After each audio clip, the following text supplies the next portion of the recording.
Olá, sejam bem-vindos a mais um Koinonia Play. Eu sou o pastor Daniel e trago uma palavra de Deus para abençoar a sua vida.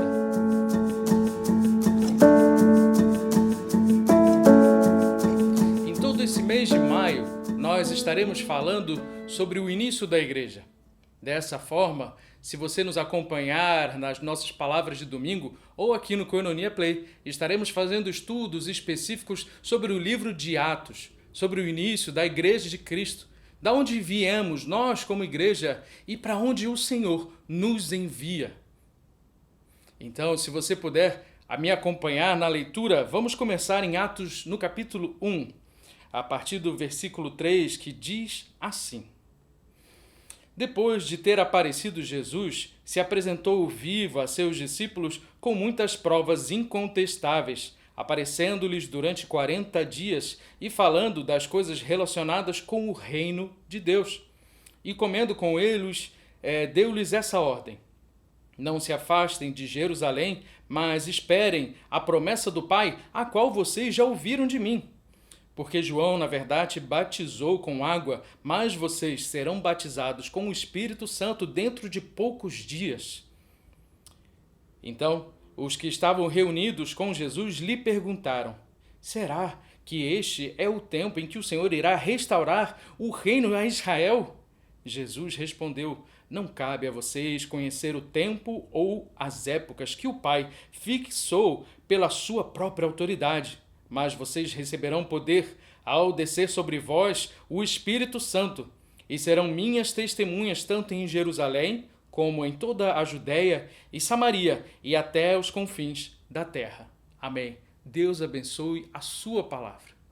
Meus irmãos, nós vemos que Cristo, depois de ter morrido, muitos dos seus discípulos se dispersaram, tiveram uma espécie de depressão, ficaram tristes, porque afinal de contas o Messias, o Cristo, morreu. Como isso é possível?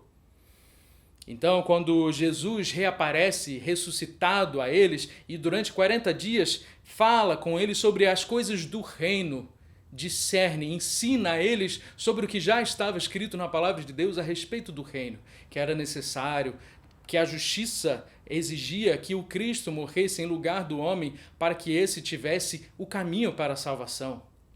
Veja, porque o judeu, na época de Jesus, ele tinha uma expectativa a respeito do Messias, uma expectativa de que esse senhor de guerra os livrasse, os libertasse das mãos daquele que os aprisionava, que era Roma. Porém, eles não entendiam que havia uma prisão pior do que Roma, a prisão do pecado. E através dos profetas nós vemos que se o Senhor viesse com um juízo, como esperavam os judeus daquela época, não sobraria um vivo. Porque se o Senhor viesse destruir o injusto, não havia um sequer que sobrasse diante do Senhor. Porém, ele veio primeiro para nos livrar do pecado e da nossa carne, para só então nos dar o caminho ao Pai, para que então pudéssemos encontrar a Ele justos, justificados por Cristo. E então, nesse caminho, Deus ele traz à tona um novo reino, que não é baseado nessa terra, mas ele está na terra. Nós que somos parte desse reino, não somos desse mundo, como peregrinos, que o povo foi durante 40 anos no deserto, que o povo foi durante 400 anos no Egito. Nós também somos peregrinos desse mundo, do qual fazemos parte, sim, pois estamos nesse mundo, mas não somos desse mundo. Como representantes legais de um outro reino, nós somos chamados para trazer o reino de Deus aqui na terra hoje. E da mesma forma que ele apareceu após a sua ressurreição durante 40 dias e revelou sobre o reino. Eu quero falar um pouco aqui sobre isso, que Jesus teve que quebrar certas expectativas, certos sonhos terrenos dos discípulos. Os sonhos e as expectativas daqueles que esperavam que a sua carne fosse vingada. Eles esperavam que o reino viesse hoje através de um rei soberano que os livraria daqueles que os oprimia. Porém, Cristo teve que quebrar este sonho, teve que mudar essa expectativa para que os discípulos pudessem viver o reino de Deus aqui hoje. Para que eles pudessem viver, assim como vemos no início de Atos, uma linda manifestação do Espírito Santo que os capacitou a serem testemunhas de Cristo até os confins da terra. E, meus irmãos, esse chamado não para nos discípulos. Cristo também nos chama hoje para fazer parte desse reino. Ele nos chama hoje para quebrar as nossas expectativas, quebrar os nossos sonhos terrenos, para nos mostrar um sonho maravilhoso que é fazer parte do reino de Deus. Se você estiver pronto para quebrar os seus sonhos, para quebrar as suas expectativas e abraçar um novo sonho, uma nova expectativa, fale ao Senhor, peça. Diga a Ele: Senhor, eu quero receber, eu quero fazer parte desse reino. O reino de Deus, ele não é comida nem bebida, mas ele é justiça, paz e alegria para todo aquele que o recebe. Pois todos pecaram e destituídos estão da glória de Deus, assim como Adão e Eva foram destituídos da glória de Deus e assim se viram nus, a sua vergonha ficou aparente a todos. Assim também, todos nós, quando estamos sem Cristo, estamos nus e a nossa vergonha está aparente e visível aos olhos de todos. Porém, quando recebemos a Cristo, quando aceitamos o seu sacrifício e o seu sangue nos cobre, nós somos convidados para fazer parte desse reino. E não vivemos mais para nós mesmos, mas vivemos uns para os outros, através de Cristo.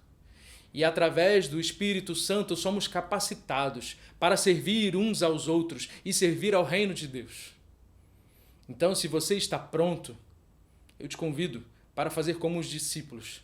Pois quando Jesus foi assunto aos céus, assim continua o texto, ele, depois de falar: ide por todo mundo e pregai o evangelho a toda criatura. Ide por Jerusalém, Judeia, Samaria e até os confins da terra. A Bíblia fala que os discípulos continuaram olhando para o céu quando ele já não estava mais lá. Porém, 2 homens vestidos de branco disseram: por que vocês olham ainda para o céu? Este Senhor que foi tomado de vocês, um dia voltará. Assim como ele foi, ele voltará. Ou seja, ele já mandou, ele já disse o que vocês têm que fazer: ide por todo mundo e pregai o evangelho a toda criatura. Mas antes, esperem o Espírito Santo, recebam essa capacitação para serem testemunhas de Cristo em Jerusalém, Judeia, Samaria e até os confins da terra. Mas afinal de contas, o que isso significa para nós hoje? Esperar o Espírito Santo e após isso ir a Jerusalém, Judeia, Samaria e até os confins da terra. Eu gosto muito de uma aplicação que fala assim: Jerusalém seria a terra mais próxima de nós, aonde nós recebemos esse Espírito Santo, aonde nós somos capacitados, treinados, aonde nós estamos com nossos irmãos. Nesse lugar eu vou testemunhar ousadamente do amor e da graça de Cristo. Seria como se nós estivéssemos testemunhando entre os nossos, entre os irmãos, entre aqueles que conhecem a Deus, que conhecem a palavra de certa forma. Mesmo que haja um poder instaurado contra a igreja de Cristo, nós estamos num lugar familiar. Depois disso, então, Jesus fala em Judeia. Todos os lugares circunvizinhos que circundam Jerusalém, aqueles lugares que estão próximos, que você pode ir a pé, que você pode chegar, ir com os irmãos, ir pregar, ir discipular, ir evangelizar, aqueles que estão próximos de você, nos bairros, em outras cidades próximas. E depois Jesus fala então a Samaria.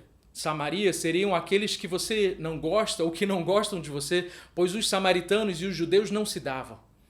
Porém, eles eram de uma mesma carne, de um mesmo sangue, pois num passado longínquo eles já foram um só povo. Então, dessa forma, os samaritanos são aqueles que não gostam de você, que ouvem a sua palavra e a rejeitam. Aqueles que, de alguma forma, você mesmo, em algum momento da sua vida, não gostava, você os separava, dizia, esses nunca vão receber a palavra de Deus, então é para esses que você deve ir agora. E daí, quando você já está preparado e pronto, então o Senhor te enviará até os confins da terra. Meu irmão, eu não sei se o Senhor te preparou para ir até a esquina ou até a China, mas é o Senhor quem vai te capacitar para a obra que Ele te chamou. Não duvide, se você faz parte desse reino, você age como quem faz parte desse reino. Um discípulo, ele não só ouve, mas ele vai. Assim como os 12 discípulos, todos ouviram a voz do Senhor e foram. E a palavra deles não chegou simplesmente até os confins da terra, mas chegou até nós hoje, através da palavra do Senhor. Nós que recebemos essa palavra, que recebemos essa libertação, que fazemos parte desse reino, devemos também dizer, eis-nos aqui, Senhor, envia-nos a nós. Se você quiser fazer parte desse reino e verdadeiramente ir aonde o Senhor te enviar, eu te convido a fechar os seus olhos e juntos vamos orar. Senhor Deus, eis aqui o teu filho amado, Pai.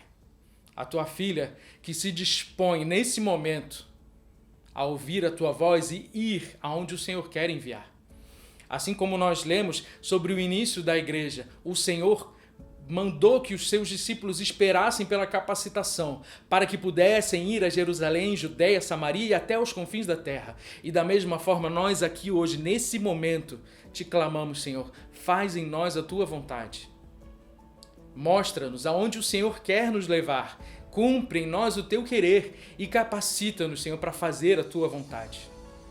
Eis-nos aqui, Senhor, te pedimos, queremos fazer parte do seu reino, não apenas de palavras, mas de ações. Não de forma teórica, mas de forma prática. Que não seja dito de nós, como o Tiago falou, Senhor, de uma fé sem obras, mas que a nossa fé, o crermos em Ti, revele em nós uma obra e que as nossas obras mostrem a nossa fé em Ti. É isso que nós te pedimos e te agradecemos. Eu abençoo a você, meu irmão, minha irmã, e eu te digo, ouve a voz do teu Senhor que te diz, vai. E meu irmão, seja capacitado pelo Espírito Santo e vai aonde o Senhor te enviar. Deus te abençoe, em nome de Jesus. Amém.